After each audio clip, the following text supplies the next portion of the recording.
y a ti, Señor, que tú hagas maravillas en nuestras vidas para tu gloria y alabanza. En el nombre de nuestro Señor Jesucristo, amén. Podéis sentaros. Bueno,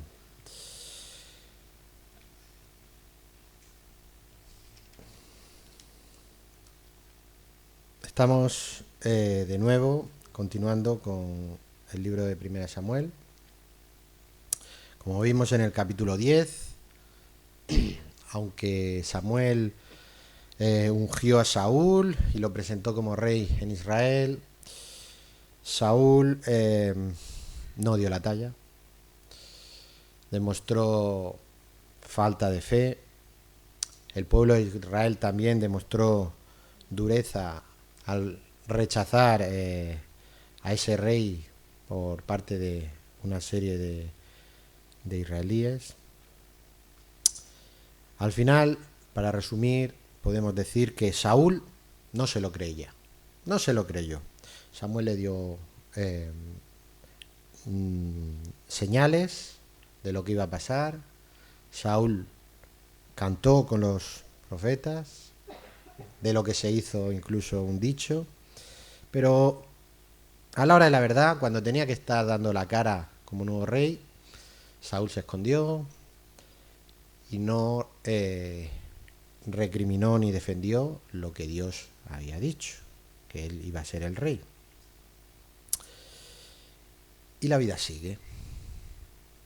Y tras esto no vemos nada que podamos atribuir a un rey. Lo que vemos es que siguió la vida, continuó. Saúl se fue a su tierra y siguió haciendo lo que bien hacía antes.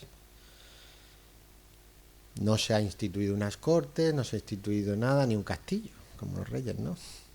No hay nada. Parece que fue, vamos a decirlo así, un nombramiento en frío, ¿no? Fue un poco, bueno, no tenía que ser un nombramiento, o sea, no tenía que tener efecto porque realmente había sido algo que le faltaba algo, ¿verdad? Entonces, ¿qué pasa aquí? Pues pasa lo que muchas veces el Señor hace con nosotros.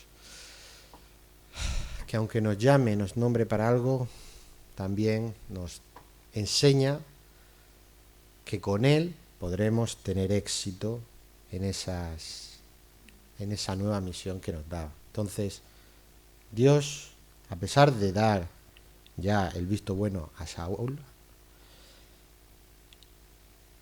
le dio una prueba. Le dio una prueba no porque la necesitara, sino para demostrar al pueblo que Saúl podía ser el rey que ellos deseaban. De esta manera también Dios cumplió su palabra. Dios había el pueblo había pedido algo. ¿Qué había pedido? Dice 1 Samuel 8:19. Pero el pueblo no quiso oír la voz de Samuel cuando les dijo que el rey que eligieran iba a hacerles pasar malos tragos. Y dijo, no, sino que habrá rey sobre nosotros, y nosotros seremos también como todas las naciones, y nuestro rey nos gobernará, y saldrá delante de nosotros y hará nuestras guerras. Ellos querían un rey que les ganara las guerras, y Dios les va a demostrar que Saúl les puede ganar las guerras. Con esto, en este capítulo vamos a ver cómo Dios le muestra a Saúl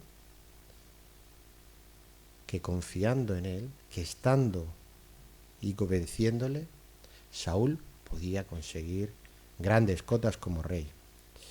De hecho, el ciclo vicioso de los jueces aquí parece parar.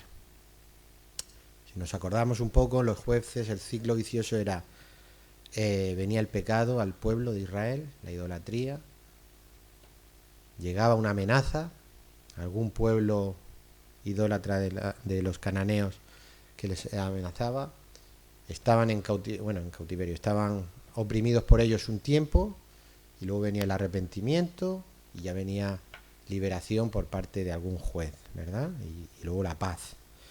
En este caso, la amenaza no va a llegar a oprimirles. ¿Por qué? Porque Saúl, o mejor dicho, Dios a través de Saúl, los va a detener, ¿vale? Se rompe ya el hilo de Jueces. Esto es como un poco ya la desconexión de ese hilito que veíamos.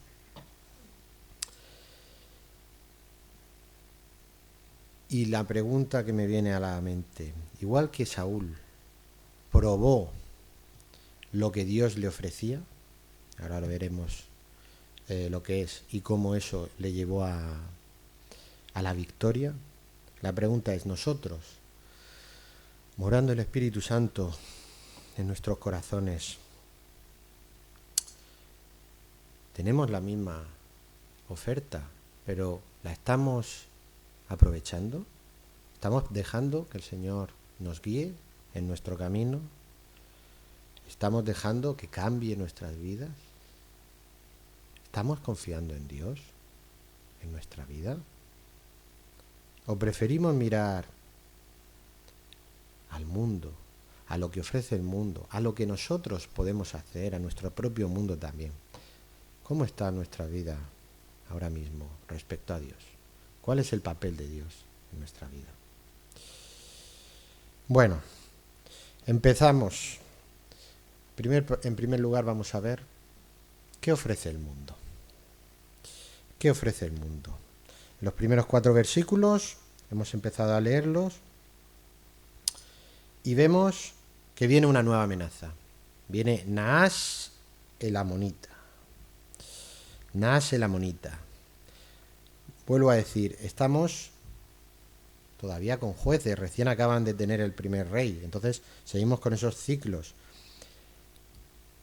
Naas está invadiendo Jabes de Galaad. Si vemos, esa era una zona un poco fronteriza con los amonitas y demás, y de hecho fue conflictiva. En la época de Jueces, en el libro, podemos ver que la zona de Galaad fue varias veces invadida. De hecho tuvo 2 jueces, Jair y Jefte. Jefte, no sé si os suena, era uno de los más conocidos y aparece, si no recuerdo mal, en Hebreos 11. Así que, pues, otra vez más, el peligro venía por esa zona conflictiva.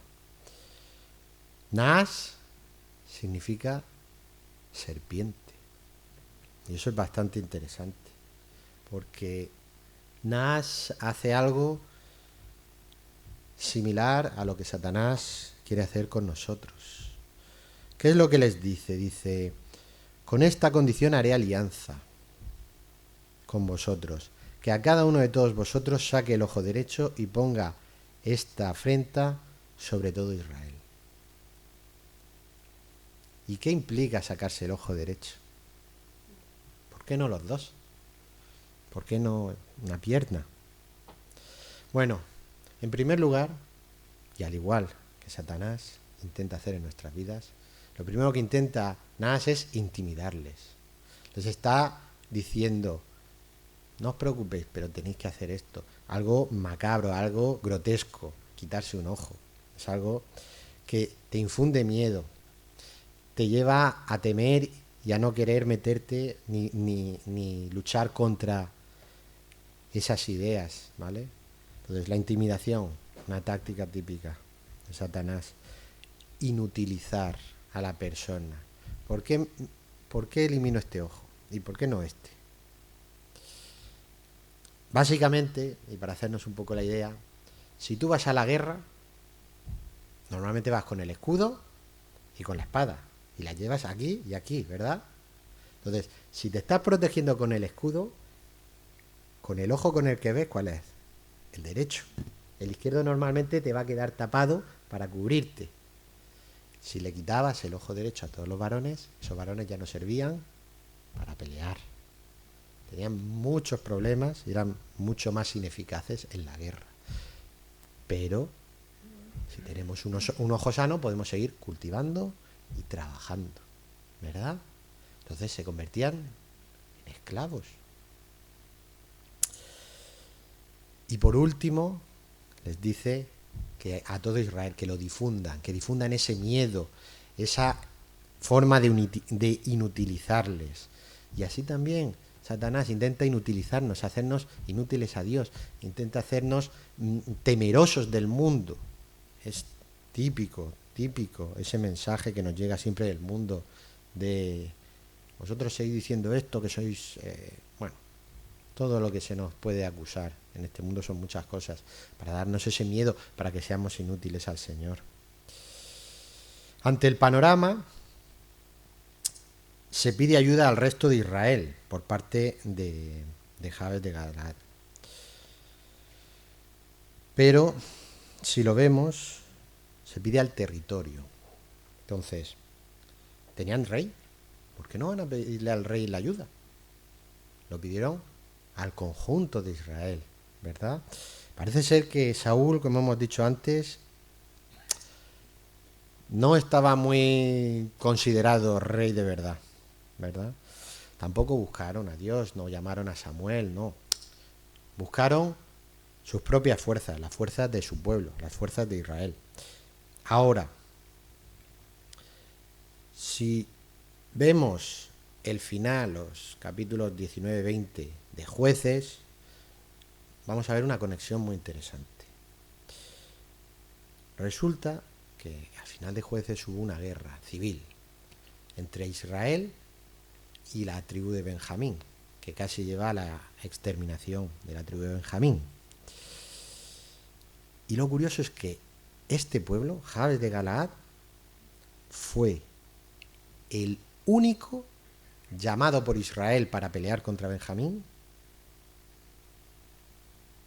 que no acudió a la ayuda del resto de Israel. Ahora están pidiendo ayuda, pero en ese momento fue el único pueblo que no llevó a nadie para apoyar a Israel contra Benjamín. Que por cierto, eso les llevó a la exterminación. Israel acabó con Jabes de Galaad y solo dejó una serie de vírgenes para los benjamitas que quedaron. Es una historia dura para leer. Pero vamos a dejar esa historia por un rato. Jabes de Galaad pide ayuda cuando en su momento no la dio. Vuelvo a nosotros. ¿Qué buscamos? La gente del mundo busca alianzas en este mundo. Un mundo que te quiere someter a sus reglas, a sus ideologías, a todo lo que ellos consideran bueno,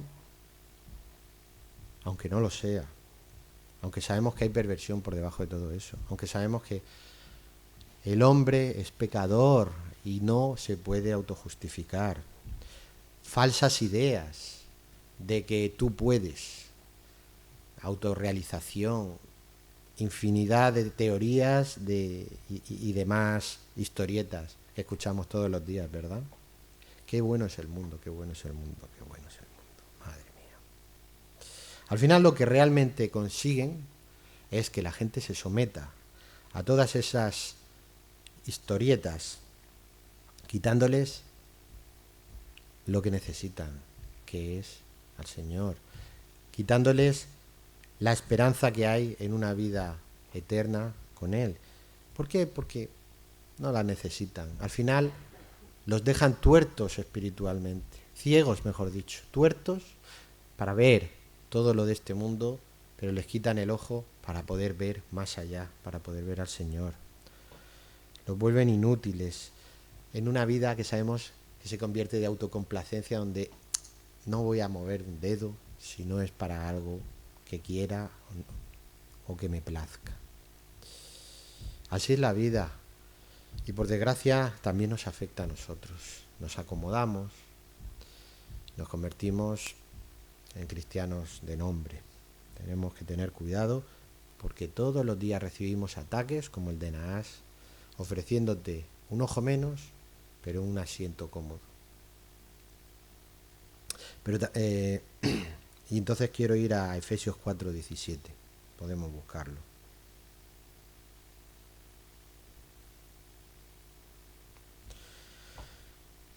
Dice Efesios 4:17 al 24.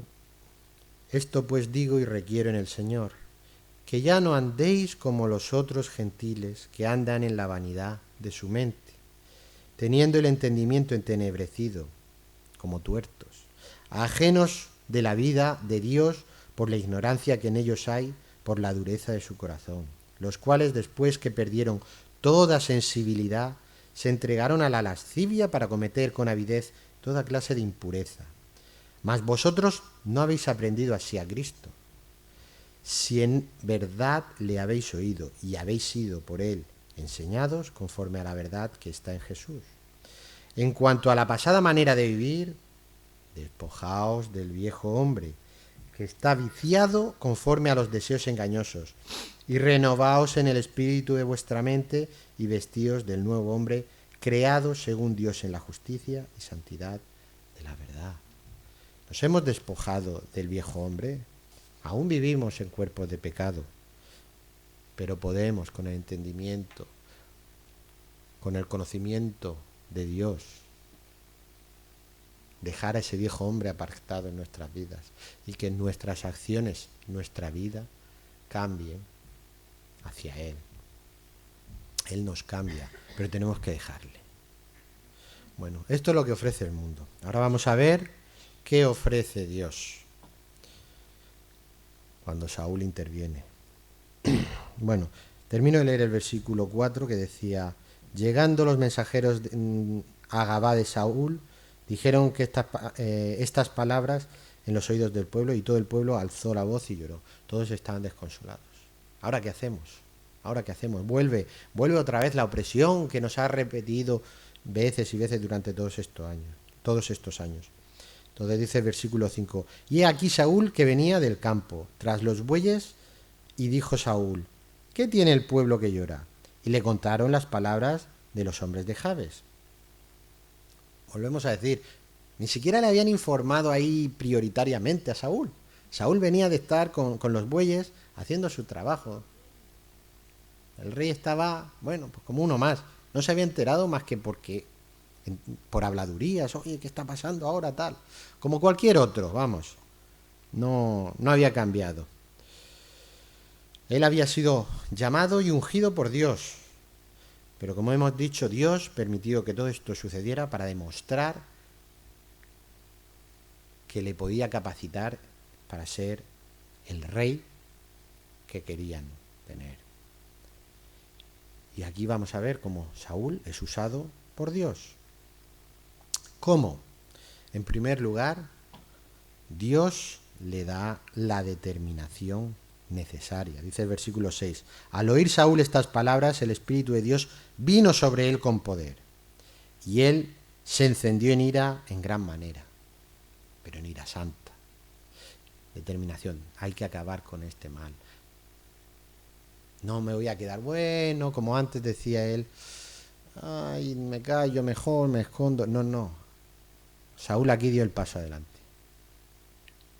Dio el paso adelante porque esto no podía ser, porque todo esto atentaba contra el Dios de los ejércitos, contra el Santo. No puede ser. Dios le dio esa determinación para hacer lo que había que hacer. En segundo lugar, le dio apoyo. Dice el siguiente versículo: y tomando un par de bueyes los cortó en trozos y los envió por todo el territorio de Israel por medio de mensajeros, diciendo: así se hará con los bueyes del que no saliere en pos de Saúl y en pos de Samuel. Y cayó temor de Jehová sobre el pueblo, y salieron como un solo hombre. Y dice el versículo 8: y los contó en Bezec, y fueron los hijos de Israel 300.000 y 30.000 los hombres de Judá. Bueno, una pequeña apunte anécdota. Aquí está dividiendo, separando a los de Judá y los de Israel. Esto parece que alguien lo escribió ya cuando hubo la separación de reinos, ¿vale? Pero simplemente un pequeño apunte. Lo importante es que hizo esto de la vaca. Oye, qué curioso, ¿no? Cortó la vaca y la empezó a enviar. Parecía esto ¿cómo se llama? El Just Eat o alguno de estos que te reparten la comida a domicilio. Es curioso, pero hay una historia que tiene bastante correlación con esto. En primer lugar, cuidado, él que dice, se hará así, dice, a los que no salían en pos de Saúl y en pos de Samuel. ¿Vale? De los dos. Él no va a ir diciendo yo soy el rey y voy a hacer lo que sea. No, no. Yo soy el rey nombrado por Dios a través de Samuel. Está tomando también el apoyo de Dios. Está diciendo esto no lo voy a hacer yo. Lo voy a hacer por Dios. ¿De acuerdo? ¿Y qué hizo Dios? Unió a la gente. Dice, y cayó temor de Jehová sobre el pueblo y salieron como un solo hombre. Dios los unió para él. Ahora, ¿qué pasa con la vaca? Bueno, no lo voy a leer, pero hay una historia en Jueces, la misma historia que hemos hablado antes. Es una historia que tiene muchos detalles comunes con este momento. Resulta que, por contar un poco así rápidamente, porque la historia es para que la leáis. Hubo un levita que fue a un pueblo con su concubina y posó allí. El pueblo era Gabá, el pueblo de Saúl. ¿Y qué pasó? Que un hombre lo invitó a entrar a su casa. Y vinieron los hombres de Gabá, porque eran malos, y llamaron a la casa del hombre para decirle, saca al levita, que lo conozcamos. ¿Os suena la historia esa? Eso, Sodoma. Pues ahí pasó igual.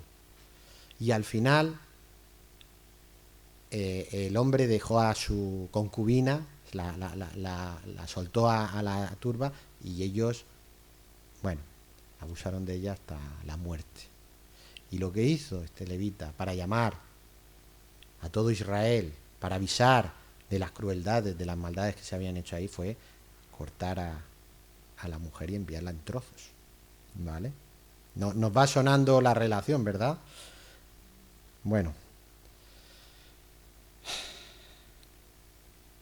Hizo un aviso con mucha determinación, igual que se hizo en su momento.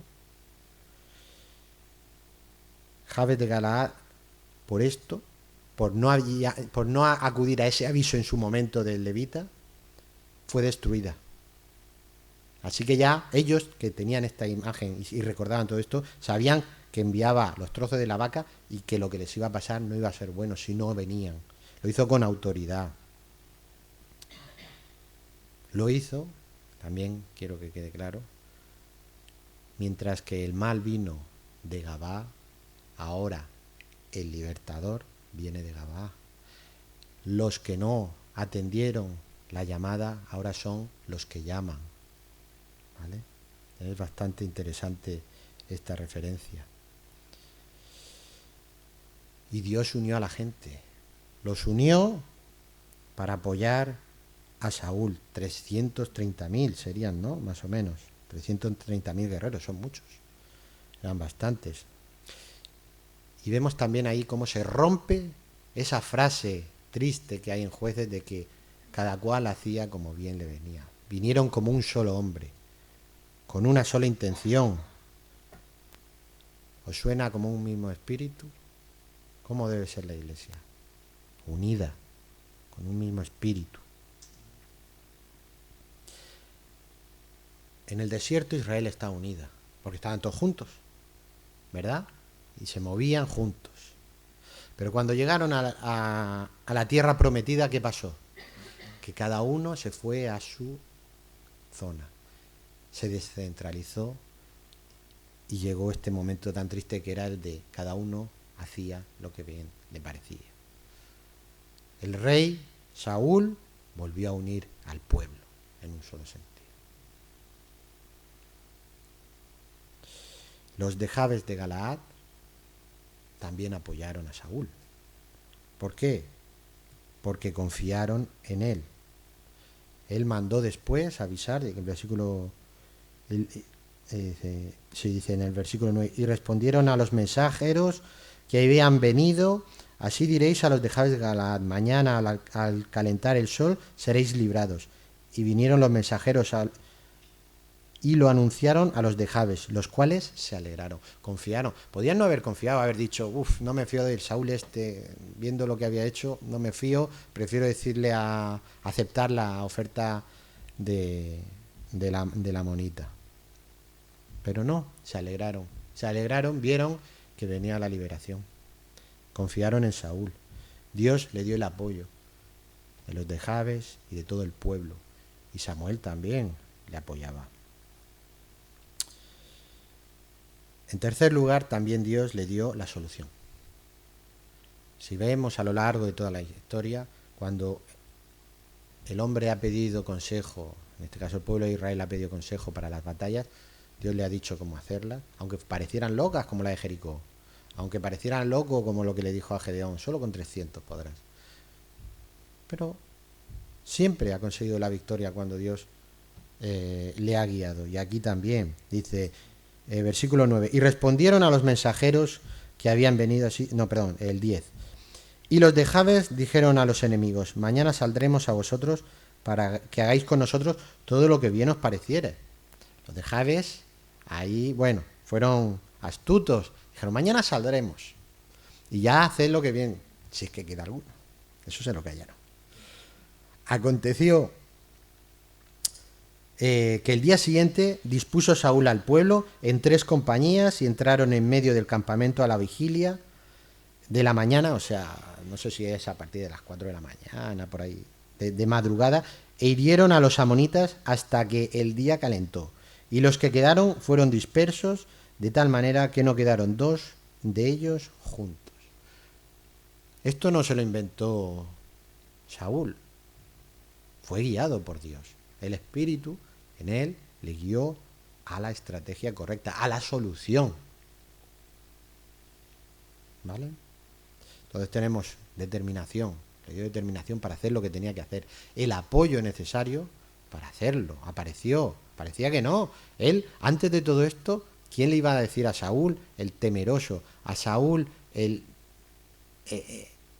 que no decía nada porque no quería meterse en líos, que todo el pueblo lo tenía ninguneado, que todo el pueblo iba a apoyarle al final?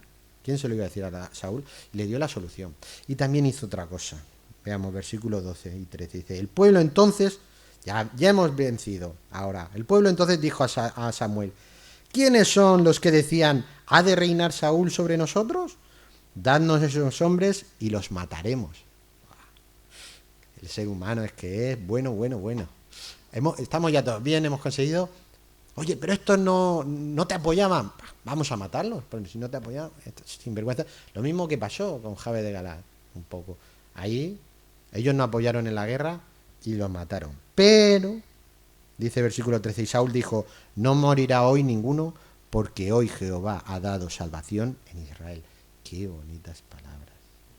Qué bonitas palabras. ¿Qué hizo también? ¿Qué le dio también Dios? Le mostró que le podía dar. Y le dio en ese momento un nuevo corazón. Le cambió. Le dio una humildad y una misericordia para reconocer primero que la salvación vino de Jehová y para perdonar a aquellos que en su momento se pusieron en contra de él. ¿Cuántas cosas nos ofrece Dios? ¡Qué poder! ¡Qué poder! ¿Lo estamos aprovechando? Dios nos ofrece estar a nuestro lado. Como cristianos, nos puede guiar a través de las numerosas batallas que vamos a tener en nuestra vida. Quizá no sean grandes batallas con armas, pero son batallas duras también, en el corazón, en las tentaciones, en el dolor que podemos recibir con otras personas en este mundo, decepciones, innumerables situaciones en las que es una batalla para nuestro corazón. Pero Él nos va a dar, si le seguimos, ese apoyo necesario para superar los momentos complicados. Tenemos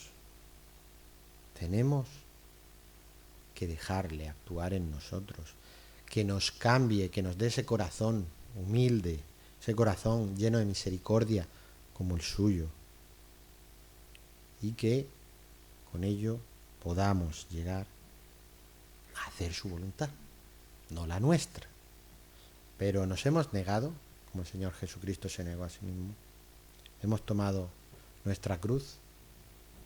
Dice Efesios, continuamos, Efesios 4 si lo tenéis todavía guardado, pero ahora versículo 25 dice, Efesios 4:25, por lo cual, desechando la mentira, hablad verdad cada uno con su prójimo, porque somos miembros los unos de los otros, hay una unión ahí. Airaos, pero no pequéis, como Saúl. No se ponga el sol sobre vuestro enojo, ni deis lugar al diablo.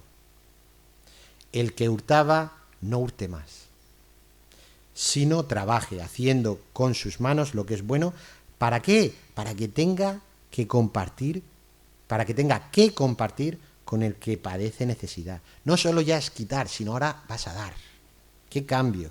Ninguna palabra corrompida salga de vuestra boca, sino la que sea buena para la necesaria edificación, a fin de dar gracia a los oyentes. Y no contristéis al Espíritu Santo de Dios, con el cual fuisteis sellados para el día de la redención. Ese Espíritu que mora en nuestro corazón, al que a veces parece que solo se le escucha ahí, poquito. No, o sea, no se le escucha, pero está ahí. ¿Estamos dejando que hable o lo estamos contristando con nuestras maldades, con nuestras propias decisiones por voluntad propia, por placer propio, por el yo? Quítense de vosotros toda amargura, enojo, ira, gritería y maledicencia y toda malicia. Antes sed benignos unos con otros, misericordiosos, perdonándoos unos a otros, como Saúl también perdonó a esta gente, como Dios también os perdonó a vosotros en Cristo. En Cristo. Tenemos que ser así. ¿Le pedís a Dios que cambie vuestro corazón? ¿Le pedís a Dios que os lleve por ese camino? ¿Le pedimos? Habrá batallas en nuestra vida, batallas duras que nos costarán y nos harán desfallecer. Pero si confiamos en Dios, permitimos que Él sea el actor principal en nuestras vidas, para hacer las cosas a su manera y no a la nuestra, y no eso de, espera Dios, no, esto, tú no te preocupes que yo aquí controlo. Eso, y cómo nos gusta hacer eso. La victoria, si le dejamos a Él actuar a su manera, vendrá su verdadera victoria, que es su glorificación en este mundo, que se propague no el miedo, no la incompetencia e inutilidad que nos da este mundo, sino la palabra de Dios, la vida, que se propague la vida y no la muerte, y no quedarnos medio ciegos espiritualmente. Pero tenemos que dejarle. Él tiende la mano, su oferta es esa, Él va a estar contigo, conmigo, pero le tomamos la mano. Por último, ya hemos visto lo que ofrece el mundo, lo que ofrece Dios. Ahora vamos a ver cuál es la consecuencia de aceptar lo de Dios. En este caso es la restauración del reino, dice los versículos 14 y 15.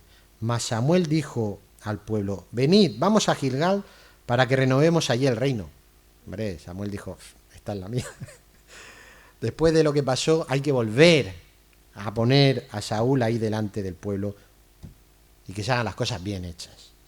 Y fue todo el pueblo a Gilgal e invistieron allí a Saúl por rey delante de Jehová en Gilgal. Y sacrificaron allí ofrendas de paz delante de Jehová. Y se alegraron mucho allí Saúl y todos los de Israel.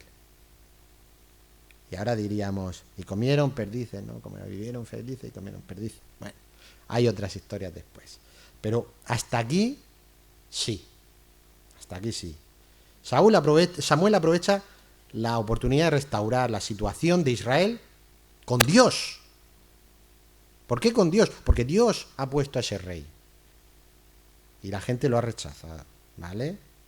Dios estableció a Saúl rey, no sin antes hacer que pasara una prueba para demostrarle a él y al pueblo que Dios seguía al mando. Nosotros también podemos restaurar nuestra relación con Dios si acaso no está bien.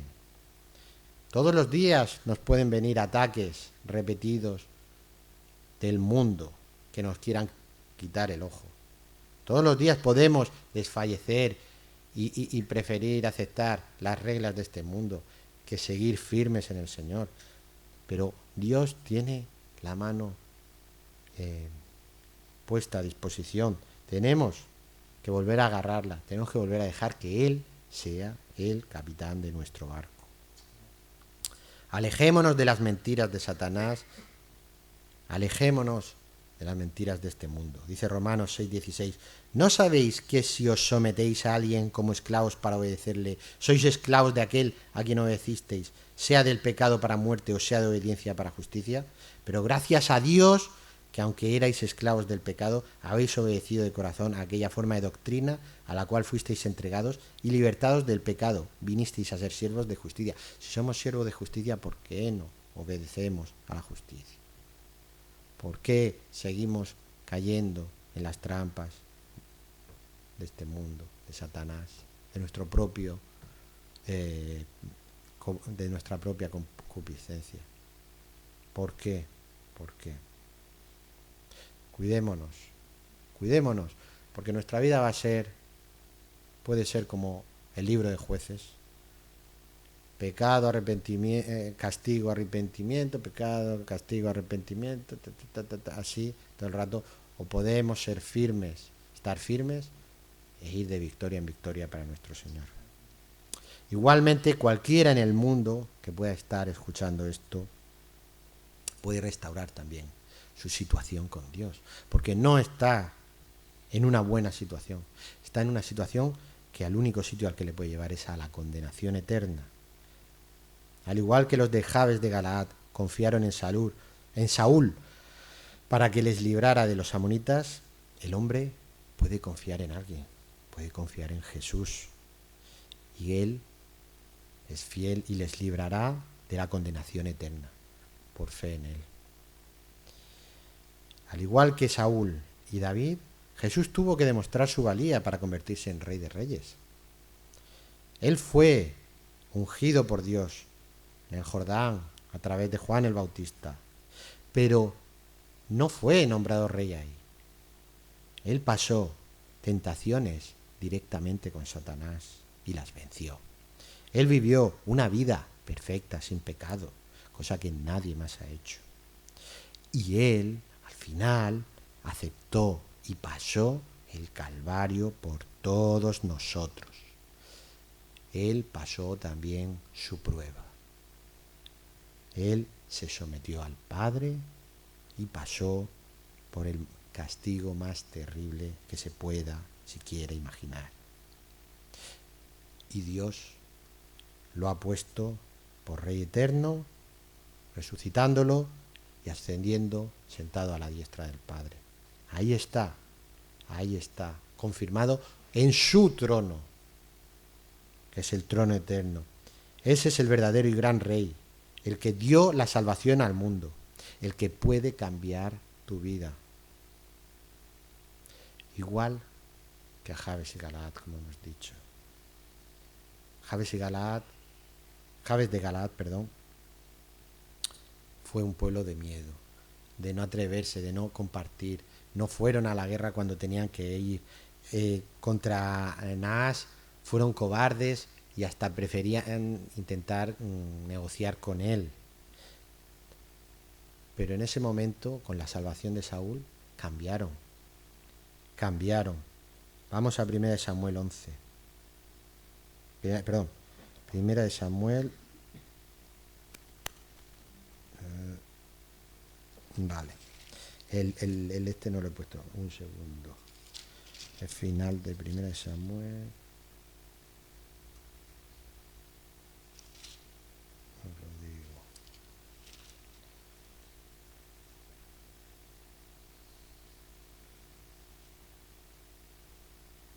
A ver. Vale, 31:11. Primera de Samuel 31:11. Ay, se me ha perdido el capítulo. Dice, mas oyendo los de Jabes de Galaad esto que los filisteos hicieron con Saúl, cuando lo mataron a él y a su hijo, los colgaron, todos los hombres valientes se levantaron y anduvieron toda aquella noche y quitaron el cuerpo de Saúl y los cuerpos de sus hijos del muro de Betsán, y viniendo a Jabes los quemaron allí, y tomando sus huesos los sepultaron debajo de un árbol en Jabes, y ayunaron 7 días. Esos cobardes habían cambiado y fueron valientemente a sacar de esa situación tan vergonzosa, tan horrible en la que estaba, ¿quién? El hasta ahora rey de Israel. Hubiera hecho lo que hubiera hecho, era el bendito, el ungido de Dios, cosa que David también reconoce. Fueron los valientes que fueron allí y lo sacaron de ahí, no sé si con pelea o no, pero con peligro seguro. Y de hecho luego David se lo dice, a ver si lo encuentro.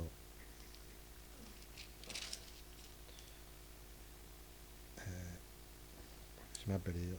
Entonces, no. Sí, el versículo 2 de segunda de Samuel, digo, el capítulo 2 de segunda de Samuel 5, 2:5, segunda de Samuel 2:5, perdón. Dice, entonces envió David mensajeros a los de Jabes de Galaad, porque sabía lo que habían hecho, diciéndoles, benditos seáis vosotros de Jehová, que habéis hecho esta misericordia con vuestro Señor, con Saúl, dándole sepultura. Fueron honrados por el rey David. Aquellos que habían traicionado al resto del pueblo, no habían hecho caso a la llamada, aquellos que temieron a Naas, ahora son benditos para Jehová. Y así también nosotros, por la misericordia de nuestro Señor, podemos ser benditos para Él. Podemos dejar que nos cambie la vida para serle útiles, para ser de verdad aquello para lo que somos llamados a ser. Vamos a orar. Dios Santo, Padre Todopoderoso.